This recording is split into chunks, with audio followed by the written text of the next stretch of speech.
À peine installé à Managua, la junte de reconstruction, c'est-à-dire l'exécutif provisoire nicaraguayen, a dû à la fois légiférer, nommer ses ministres et se montrer dans le pays pour asseoir son autorité et sa représentativité.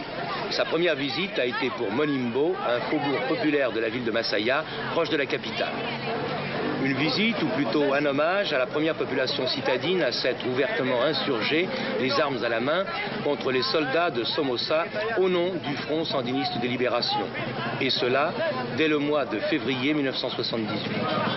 Alors, justement, on rappelle, Sandino, dans les années 30, est j'allais dire, justement, un de ces personnages typiquement latino-américains,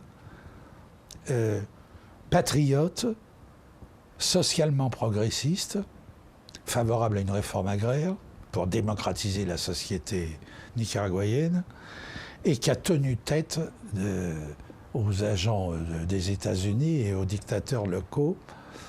À un moment, si je me souviens bien, d'ailleurs, il avait dû se réfugier dans le Yucatan mexicain. Et alors c'est un curieux personnage sur le plan idéologique parce qu'il est à la fois, c'est pas un marxiste, Sandino, mais c'était un théosophe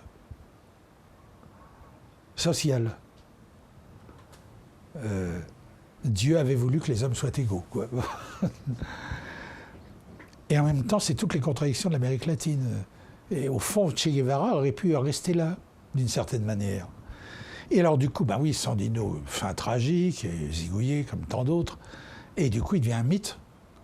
Et les sandinistes se réclament de son héritage pour redémarrer contre la dictature de Somoza, une des plus horribles dictatures d'Amérique centrale,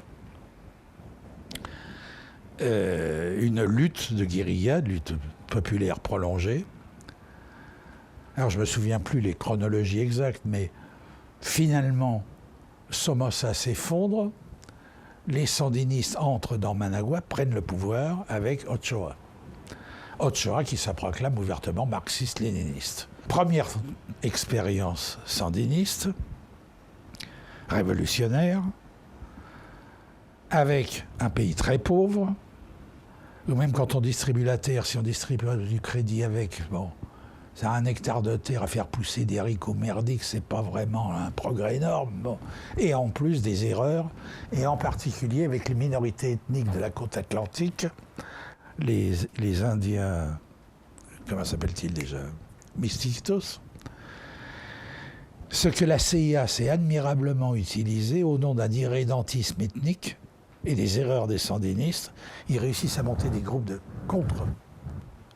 de guérillas anti-sandinistes très actives, très dangereuses, directement alimentées en armes et en argent par la CIA, plus par les groupes réactionnaires du Nicaragua, et finalement, pour sortir de l'impasse, des élections ont lieu qui réélisent présidente Violeta Chamorro, la veuve d'un conservateur, mais d'une certaine liberté face à Somoza, qui dirigeait le plus grand journal du pays. Alors la Violeta, évidemment, procède à une contre-réforme agraire, ce qui apaise ceux qui la critiquaient, ce qui ne résout pas les problèmes. Et cette fois, au terme d'une lutte politique et pas seulement militaire, Ochoa revient au pouvoir après avoir proclamé sa conversion du marxisme au catholicisme. On en est là. En même temps, c'est ambigu, parce que je vois que sur le plan international,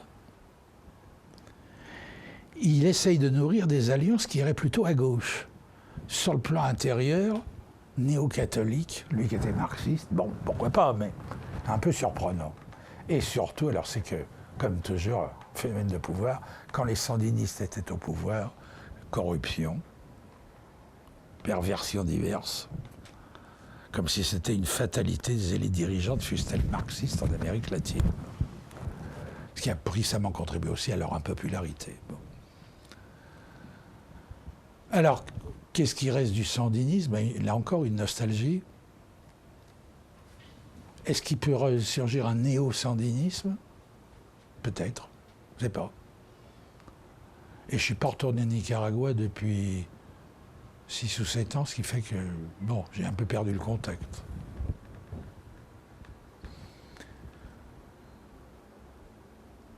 En même temps, je me souviens de ces militants indiens mesquitos qui s'étaient ralliés aux sandinistes et qui me l'a joué, moi le français, le gringo, notre tradition, la chasse, la pêche, la cueillette. Et puis on va dans une boîte et là ils se mettent à danser le rock comme tout le monde. L'Ancien et le Nouveau Testament, quoi.